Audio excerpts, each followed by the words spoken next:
Hello, আসসালামু আলাইকুম। কী অবস্থা? সবাই কেমন আছেন? তো আজকে আমি একটি সিম্পল ফুল এঁকে দেখাবো। এখানে আমি সবুজ কালার, পিঙ্ক কালার আর হোয়াইট কালার নিয়েছি, সাথে স্যাপ গ্রিন আর একটা রেড কালার নিয়েছি। এগুলো আমার লাগবে আজকে।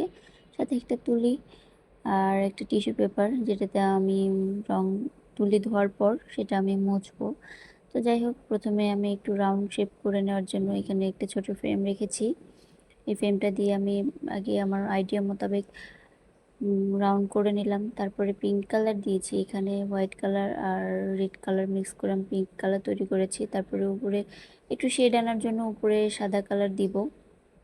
সাদা কালারটা দিয়ে সুন্দর মতো করে আমি ব্লেন্ড করে নিলাম। তারপরে আমি এখানে পাপড়ি তৈরি করছি, লাল কালার দিয়ে একটা সুন্দর পাপড়ি তৈরি করে নিব। তো মোটামুটি আমার সবগুলো পাপড়ি করে লাল কালার দিয়ে করে নেওয়া শেষ। এরপরে আমি পিঙ্ক কালার দিয়ে বাকি ফুলগুলো করব। তো দেখতেই পাচ্ছেন মোটামুটি পিঙ্ক কালারটা সুন্দরই এসেছে। আপনি আপনার পছন্দ মতো রং দিতে পারেন।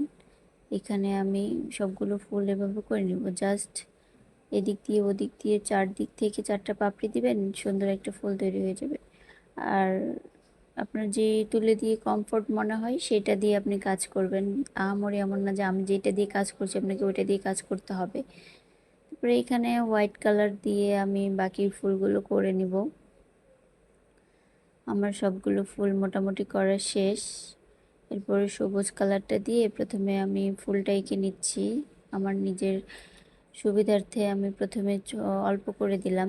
এরপরে আমি আমার মন মতো পাতার সাইজ দিয়ে আমি এটা ভরাট করে নিব। তো এই তো আমার পাতার সাইজ করে নেওয়া শেষ। তারপরে আমি এই তুলিটা দিয়ে আমি এখন এটা ভরাট করব।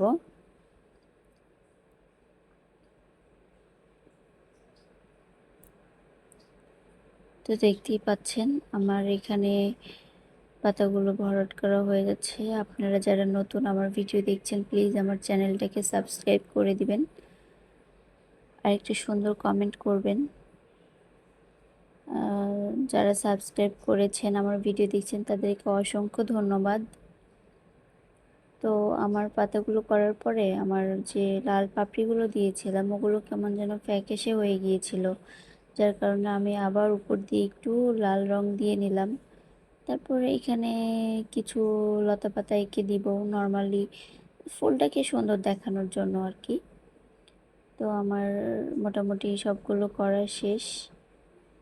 এখানে আমি ডার্ক গ্রিন, যেটা মানে ডার্ক সবুজ কালার দিয়ে আমি একটু শেপ দিয়ে নিলাম যাতে একটু সুন্দর দেখায়, যার কারণে। তারপরে এর মাঝখানে আমি সাদা কালার দিয়ে একটা ডাটা এঁকে নিলাম, পাতার মধ্যে যে ডাটাটা থাকে, তো সুন্দর লাগার জন্য এইটু করা। আর এখানে হোয়াইট কালার দিয়ে মাঝে মাঝে সাদা সাদা দিলাম, যাতে মনে হয় যে সুন্দর সুন্দর ছোট ছোট ঘাসের মাঝে যেরকম সাদা ফুল থাকে ওরকম দেখায়।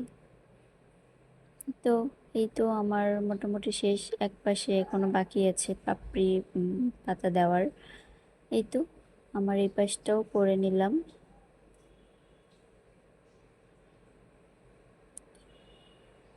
হ্যান্ড পেইন্টের কাজ আহামরি কঠিন না, তবে আপনাকে একটু মনোযোগী হতে হবে আর প্র্যাকটিস করতে হবে। দেখবেন যে আপনিও পারবেন। প্রথমেই বানানো রং দিয়ে ট্রাই করতে যাবেন না, কেনা রং দিয়ে ট্রাই করবেন। দেখবেন যে অনেক সুন্দর হবে। এই যে আমার ফাইনাল লুক সব কেমন হলো সবাই জানাবেন।